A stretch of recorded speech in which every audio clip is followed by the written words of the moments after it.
الحمد لله رب العالمين والعاقبة للمتقين والصلاة والسلام على سيد الأنبياء والمرسلين وعلى آله وأصحابه أجمعين. أما بعد، قال الله تبارك وتعالى في القرآن المجيد والفرقان الحميد: أعوذ بالله من الشيطان الرجيم. بسم الله الرحمن الرحيم. اقترب للناس حسابهم وهم في غفلة معرضون. صدق الله العلي العظيم وصدق رسوله النبي الأمين المعين المتين الكريم، ونحن على ذلك لمن الشاهدين والشاكرين والحمد لله رب العالمين. رخ دن ہے یا مہر سما، یہ بھی نہیں وہ بھی نہیں. شب زلف ہے یا مشک خطا، یہ بھی نہیں وہ بھی نہیں. بلبل نے گل ان کو کہا، قمری نے سروے جا فضا. حیرت نے جھنجھلا کر کہا، یہ بھی نہیں وہ بھی نہیں. ڈر تھا کہ عصیاں کی سزا اب ہوگی یا روز جزا. ڈر تھا عصیاں کی سزا اب ہوگی یا روز جزا. دی ان کی رحمت نے صدا، یہ بھی نہیں وہ بھی نہیں. دن لہو میں کونا تجھے، شب صبح تک سونا تجھے. دن لہو میں کونا تجھے، شب صبح تک سونا تجھے. شرم نبی خوف خدا، یہ بھی نہیں وہ بھی نہیں. رزق خدا کھایا کیا، فرمان حق ڈالا کیا. رزق خدا کھایا کیا، فرمان حق ڈالا کیا.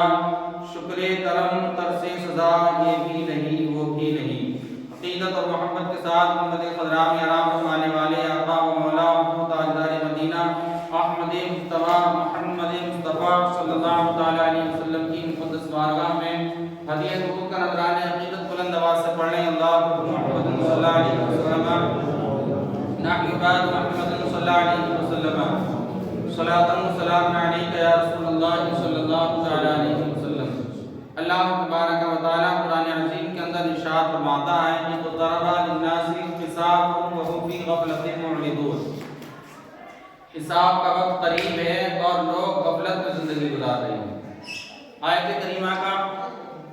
مفہوم اور آسان سے ترجمہ یہ ہے کہ حساب کا وقت قریب ہے اور لوگ غفلت میں زندگی گزار رہے ہیں. حساب کا وقت کون سا؟ قیامت کا دن، جب حساب و کتاب ہوگا. ہر انسان کو اس کے کیے کی سزا دی جائے گی. ہر انسان کو اس کے اعمال کا بدلہ دیا جائے گا. جس نے اعمال صالحہ کر کے اللہ اس کے رسول کو راضی کیا، شریعت کے مطابق زندگی گزاری، اللہ تبارک و تعالیٰ اور اس کے حبیب صلی اللہ علیہ وسلم کی فرما برداری کے مطابق زندگی گزاری، اللہ تبارک و تعالیٰ قیامت کے دن اس کو انعام عطا فرمائے گا اور اپنے کرم سے جنت عطا فرمائے گا. لیکن اگر کسی نے شیطان کی پیروی کرتے ہوئے اللہ تبارک و تعالیٰ کے نافرمان کی کوئی فکر کی، نہ رسول اعظم صلی اللہ علیہ وسلم کی شریعت کی کوئی فکر کی، نہ نمازوں کی پابندی کی، نہ قرآن کی تلاوت کی، نہ والدین کی فرما برداری کی، نہ والدین کے ساتھ حسن سلوک سے پیش آئے، نہ خدمت خلق کی طرح طرح کے گناہ میں زندگی جس نے گزاری، پروردگار عالم کل قیامت کے دن اس کو عذاب میں گرفتار کر دے گا. قریب ہے حساب کا وقت اور لوگوں کو کہا گیا ہے کہ تم غفلت میں زندگی گزار رہے ہو. کسی کو کچھ نہیں معلوم کہ انسان کب دنیا سے چلا جائے. ایک سانس لی ہے، دوسری لے یا نہ لے، کوئی کسی کے پاس کچھ گارنٹی نہیں ہے.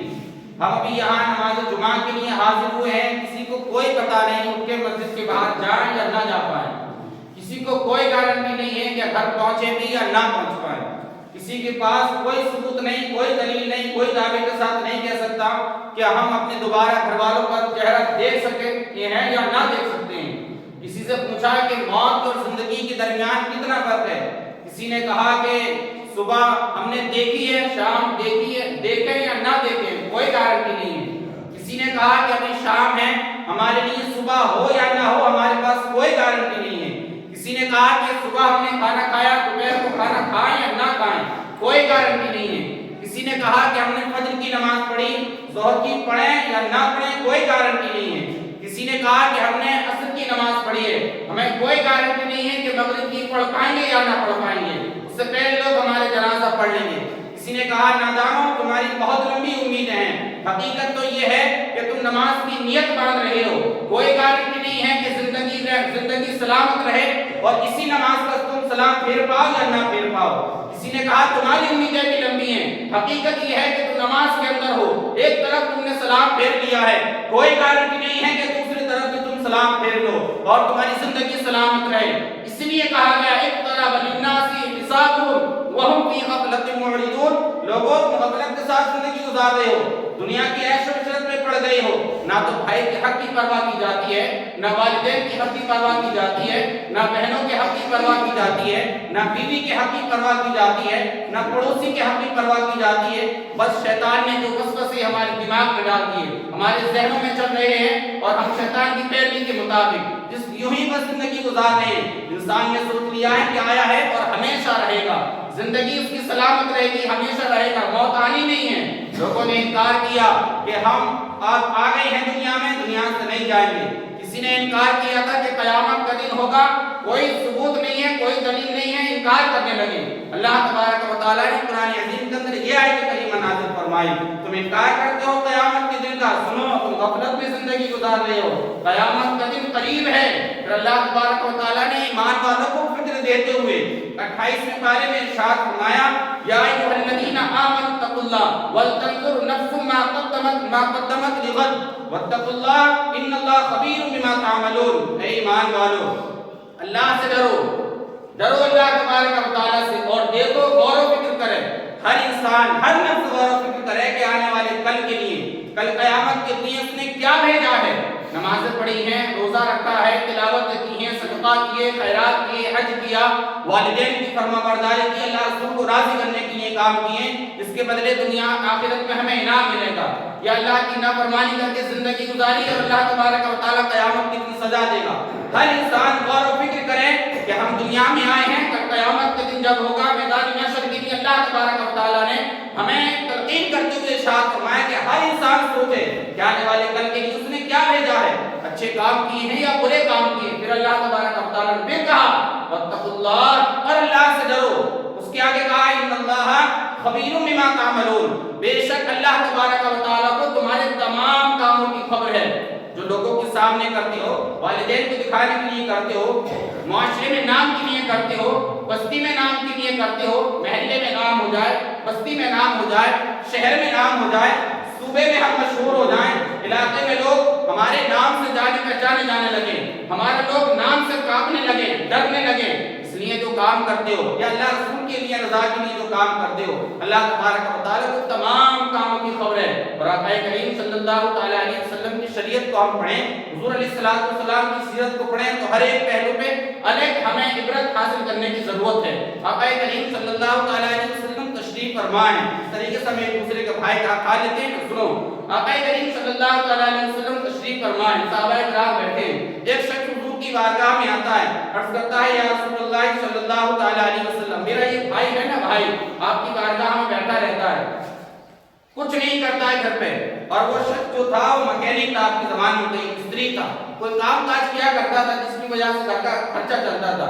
عرض کرنے لگا یا رسول اللہ صلی اللہ تعالیٰ علیہ وسلم، میں محنت کرتا ہوں، مشقت کرتا ہوں، کماتا ہوں اور بچوں کے لیے انتظام کرتا ہوں، اس کے بچوں کا خرچ اٹھاتا ہوں، اپنے بچوں کا خرچ اٹھاتا ہوں، پورے گھر کا خرچ اٹھاتا ہوں، لیکن یہ ہے یا رسول اللہ صلی اللہ تعالیٰ علیہ وسلم، کوئی کمائی نہیں، کوئی محنت نہیں، کوئی کام نہیں، نہ تو خرچ کی ذمہ داری اس کے اوپر ہے، نہ خرچ کی یہ پرواہ کرتا ہے، نہ یہ سوچتا ہے کہ مال کہاں سے آئے گا، پیسہ کہاں سے آئیں گے، گھر کے خرچ کے لیے اسباب کہاں سے پیدا ہوں گے، اس کو کوئی مطلب نہیں رہتا، صرف میں محنت کرتا ہوں، اس کے بچوں کا خرچ بھی میں اٹھاتا ہوں۔ یا رسول اللہ اس کو سمجھا دیں اور یہ بھی محنت کیا کرے اور لوگوں کے اور گھر کے خرچ کے لیے انتظام کیا کرے۔ سنو آقا کریم صلی اللہ تعالیٰ علیہ وسلم نے کتنا خوبصورت جواب دیا، قیامت تک کے دو لوگوں کے لیے درس دیا۔ حضور علیہ السلام ارشاد فرمانے لگے اے نادان انسان، تو یہ کہتا ہے کہ میں اس کے بچوں کا خرچ اٹھا رہا ہوں، محنت کر رہا ہوں، یہ سوچ کہ اللہ تبارک و تعالیٰ نے ہو سکتا ہے رب تبارک و تعالیٰ اس کے نصیب سے یا اس کے بچوں کے نصیب سے تیری رزق میں برکت کرتا ہو، یہ ہو سکتا ہے کہ اللہ تبارک و تعالیٰ جو تو اس کے بچوں کا خرچ اٹھا رہا ہے، اللہ تبارک و تعالیٰ کو یہ عادت تیری اتنی پسند آتی ہو کہ تیری کمائی میں برکت کرتا ہو، تیرے مال میں برکت ہوتی ہو،